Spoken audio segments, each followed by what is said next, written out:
कलयुग में स्वामी दया विचारी, प्रगट करके शब्द पुकारी। कलयुग में भी कई हजार बरस बीत जाने के बाद, क्योंकि कलयुग लगे तो 5000 बरस हो गया, 5000 बरस में 4000 बरस से ज्यादा कलयुग बीत गया। और जब सिकंदर लोदी का राज 600 बरस पहले काशी नगरी में संत मत सामने आ रहा, सबसे पहले साहब कबीर के अनुराग सागर में संत शब्द और सतलोक की व्याख्या मिलती। हमारी पवित्र पुस्तक श्रीमद् भागवत गीता, महाभारत, वेद, उसमें आपको संत शब्द नहीं मिलेगा। नाराज मत होना, क्योंकि आप सब लोग सत्संगी हो। दुनियादार तो बहुत कम लोग, समझो इस चीज को। और आपको सुनाया जा रहा, दुनियादारों को तो बाद में समझाया जाएगा।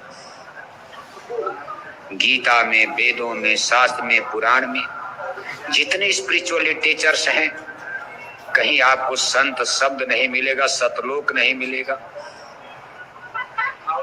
इस तरह से धुन और शब्द की व्याख्या भी नहीं मिलेगी।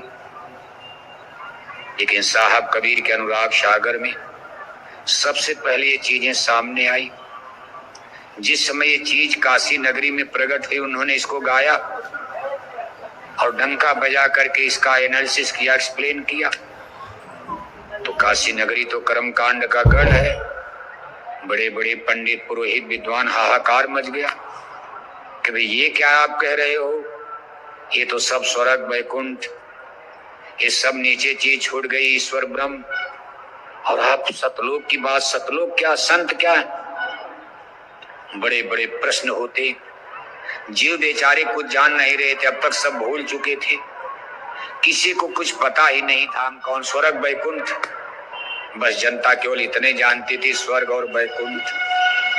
मोक्ष मुक्ति का मुकाम स्वर्ग और वैकुंठ मान लिया गया।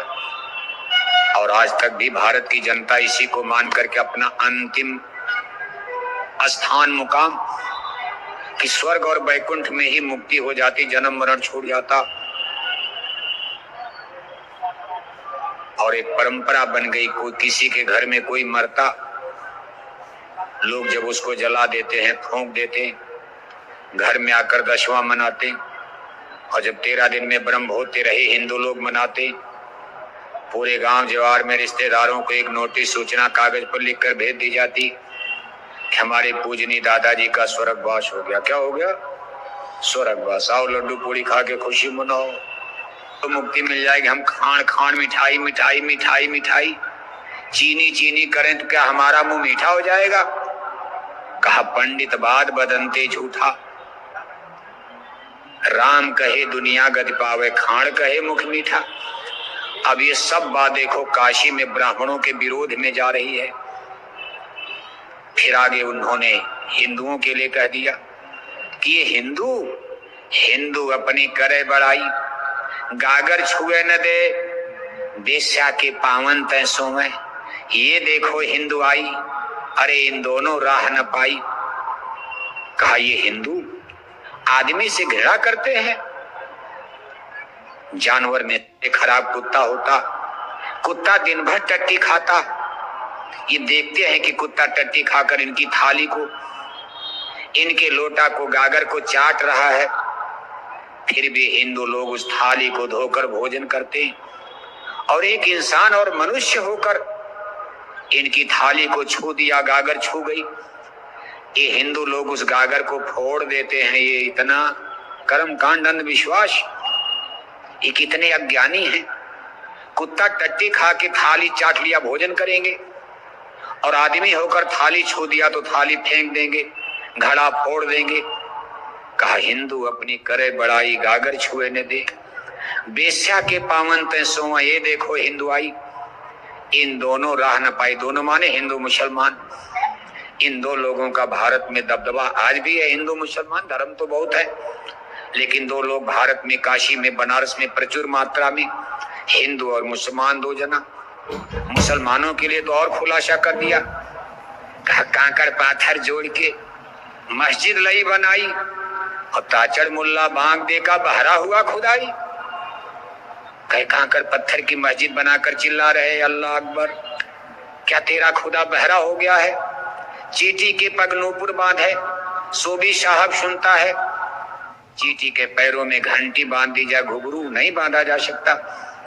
लेकिन साहब कबीर दावा कर रहे कि अगर चींटी के पैर में भी घुघरू घंटी बांध दिया जाए, वो भी खुदा भगवान ईश्वर परमात्मा सुन लेता है। हे मुसलमान, तू ये क्या चिल्लाता खुदा को आवाज देता है? अब ये सब बातें देखो, सबको नागवार बुरा तो लगेगा ही। आज भी आप करो तो बुरा लगेगा। फिर क्या क्या कह डाला। कहा गंगा नहाए कवन नर तर गए, मेघवा न तरे जे के जल ही में घर है। बताओ, आज भी आप हिंदुओं के सामने कहो तो झगड़ा हो जाएगा।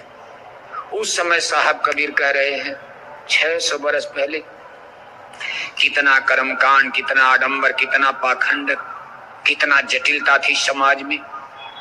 कहा गंगा नहाए कवन नर तर गए, मेघवा न तरे जे के जल ही में घर है।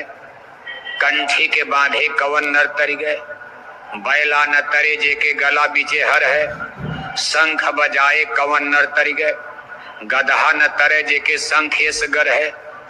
कहा जो दयावंती वही नर नर है, जो दयालु है वही इंसान है, वही मनुष्य है। और दयावान मनुष्य ही परमात्मा को पाएगा।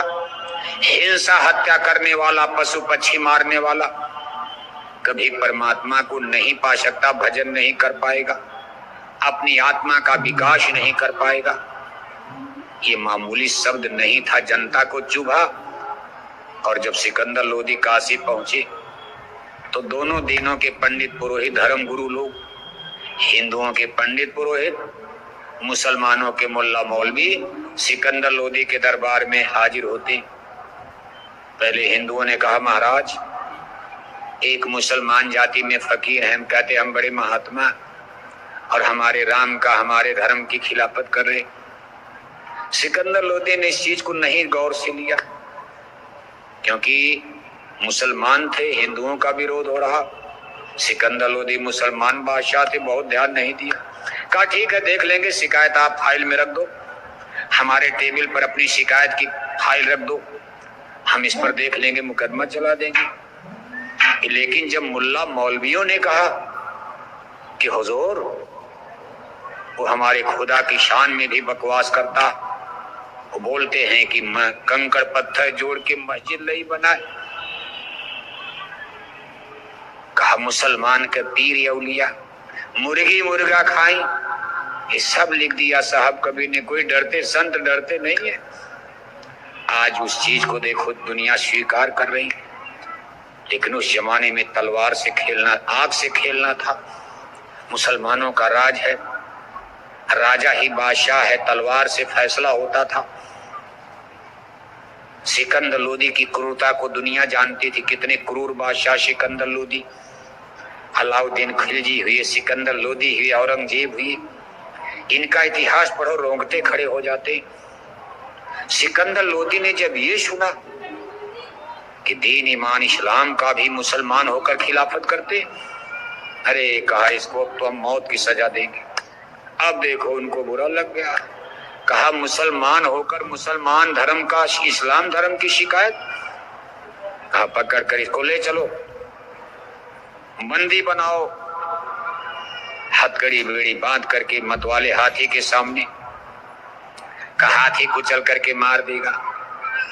मतवाले हाथी को जहरीली शराब पिलाई गई कि नशे में हाथी मार डालेगा।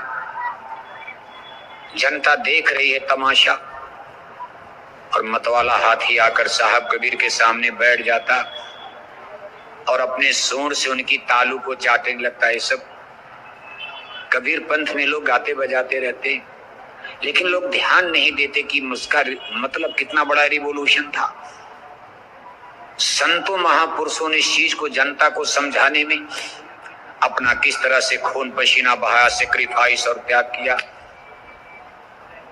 जब हाथी बैठ गया, तालू चाटने लगा, सिकंदर लोदी देख रहा। अरे का भैया बताओ ये क्या हो गया? मेरा मतवाला सबसे खतरनाक हाथी, वो जाकर के इनके चरण को चाट रहा। लोगों ने कहा महाराज ये कोई जादूगरी भी जानते, थोड़ा बहुत जादू मार दिया हाथी पर, थोड़ी और कड़ी सजा दिया जाए। सिकंदर लोदी ने लोहे की जंजीरों में बंधवाकर नाव पर ले जाकर बीच गंगा की धार में फेंक दिया। गंगा नदी के बीचों बीच ले जाकर के नाव में और लोहे की जंजीरों में पूरे शरीर को बांधकर हाथ पैर सब और गंगा की बीच धार में फेंक दिया गया। गंगा मैया की लहरें उठ रही। कबीर साहब धीरे धीरे किनारे डूब नहीं रहे, किनारे की तरफ लहरों को ठोकर मारते मारते किनारे की तरफ, जैसे लहरें ही गंगा मैया उनको किनारे कर रही और गंगा मैया के पानी की लहरों से लोहे की जंजीर कट गई। बताओ आप, आश्चर्य नहीं है लोहे की जंजीर पानी से कट जाए। और साहब कबीर आराम से खड़े हो गए, चेहरे पर तेज चमक रहा, कोई भयभीत नहीं, डर नहीं, चेहरा चमक रहा सूरज की तरह से।